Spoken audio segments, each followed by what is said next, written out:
I'm Chap Bettis, author of The Disciple Making Parent, and this is my audio blog, where I read some of my blog posts in audio format for your convenience. Well, in today's episode, we're going to be thinking about how a parent should respond to public humiliation.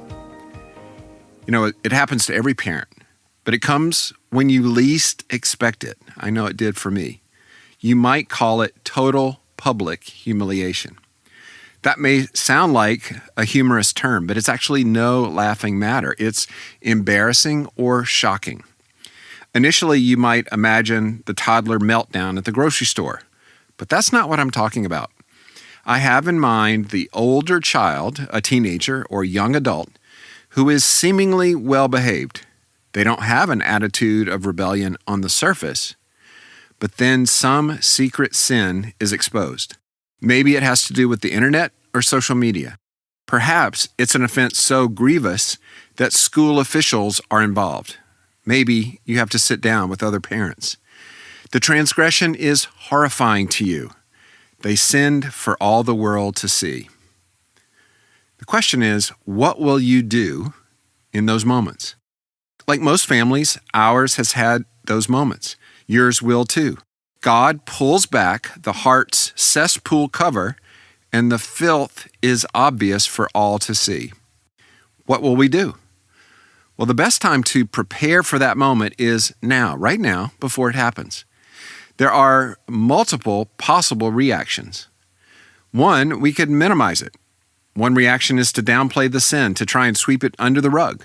If an authority figure is involved, we might just say he or she is blowing this way out of proportion. Or we might nitpick the official's actions as unjust, so we can minimize it. Or we could deny it. Similar to the first reaction, we can try to just move on. There'll be no discussion of the issue.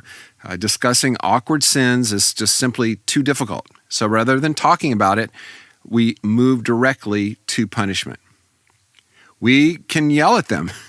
If the first two reactions minimize the situation, this one maximizes and blows it up. It takes all of our feelings of humiliation and shame and unloads them on our child. And while strong reactions may sometimes be justified to help our children grasp the seriousness of the sin, this response is usually inflamed by embarrassment. We can yell at them. Or fourth, we can steward it. This, of course, is the most difficult response.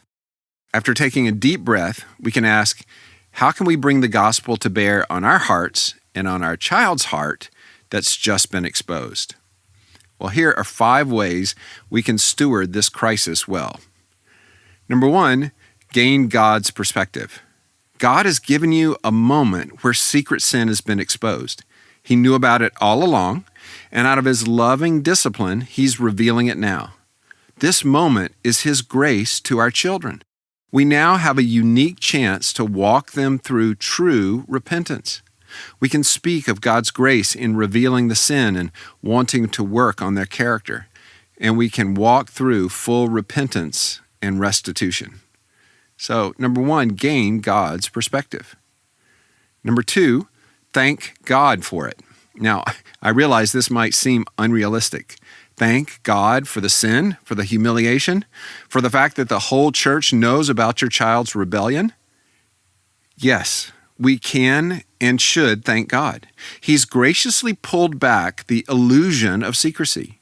He has both yours and your child's attention, and He can use the shock to draw a child closer to Himself.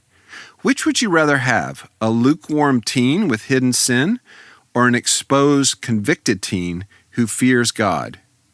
I know several young adults who look back at a time like this as instrumental to their spiritual growth.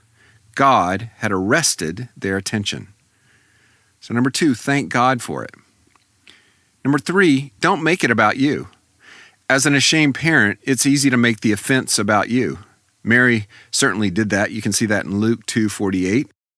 Yes, children should honor their parents, but ultimately it's not about how you appear to the world. God has given your child the ability to make choices. They, not you, are responsible.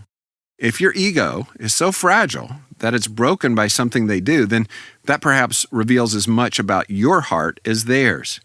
Your reaction exposes the parenting idols in your own heart. So, number 3, don't make it about you. Number 4, walk together with grace. A crisis gives us a chance to identify with our children in their sin. We are all broken, after all. What a chance to make much of the love of Jesus who washes us clean. Even as we reinforce restitution or payment for the offense, we have a unique chance to identify with them in their mess. So number 4, walk together with grace. Number 5, move toward them in love. Again, this crisis provides a time to connect more deeply with your child. We often try to parent on cruise control, don't we? Well, an event like this knocks us off cruise control. It reminds us that maybe we need to reconnect over something like a regular breakfast date. How can this crisis actually bring you closer together? So number 5, move toward them in love. Older children are a huge blessing, but they, like us, have more growing to do. And sometimes in His grace, God exposes that need for growth by exposing the depth of their sin. Yes, I know, it's embarrassing and humiliating, but it's a chance to learn and internalize life lessons to God's glory. Thank the sovereign Lord for this moment. Humble yourself. God is still at work, even in your worst case scenario. Thank you for listening to the Disciple Making Parent audio blog. Our ministry is only able to equip families around the world because of people like you who provide monthly gifts or special gifts. Would you prayerfully consider joining us as a financial partner? Visit thedisciplemakingparent.com/donate for more information. Thanks for listening.